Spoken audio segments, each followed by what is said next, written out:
जब अर्जुन ने भीष्म पितामह को बाणों की शैया पर लेटा दिया, तब भगवान कृष्ण उनसे आखिरी बार मिलने पहुँचे। उन्हें देखकर पितामह ने कांपती हुई आवाज में कहा, हे केशव, मुझे अपने पिछले 10 जन्म तक याद हैं, लेकिन फिर भी समझ नहीं आता कि ऐसा कौन सा अनर्थ मैंने किया कि आज मुझे ये दिन देखना पड़ रहा है।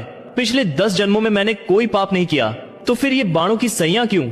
ये पीड़ा अब मुझसे सही नहीं जाती, कृपा कर मेरे प्रश्न का उत्तर दीजिए। तब मुस्कुराते हुए कृष्ण बोले, पितामह, इस जन्म और पिछले 10 जन्मों में आपने पाप नहीं किया, पर यह कर्म उससे भी पहले का है। जब आप एक राजकुमार थे और जंगल में विचरण कर रहे थे, तभी रास्ते में एक सांप आया। आप दयालु थे, इसलिए आपने उसे मारा नहीं, बस रास्ते से हटाना चाहा, लेकिन अनजाने में वह सांप कांटों की झाड़ी में जा फंसा। जितना निकलने की कोशिश करता, उतना ही और उलझ जाता। कई दिनों तक वह वहीं तड़पता रहा, भगवान से रोता हुआ कहता, हे प्रभु, जिसने भी मेरे साथ ऐसा किया है उसे भी यही यातना देना।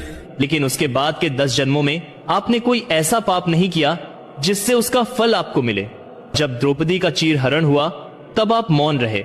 आपकी शक्ति, आपकी उम्र, आपका धर्म सब कुछ होते हुए भी आपने अन्याय को रोकने का प्रयास नहीं किया। उसी क्षण आप उस पाप के सहभागी बन गए, और इसीलिए आज जैसे वह सांप कांटों में फंसा था, वैसे ही आप इन बाणों की शैया में बंधे पड़े हैं। याद रखिए, कर्म कभी व्यर्थ नहीं जाता, चाहे इस जन्म में चाहे अगले जन्म में उसका फल अवश्य मिलता है।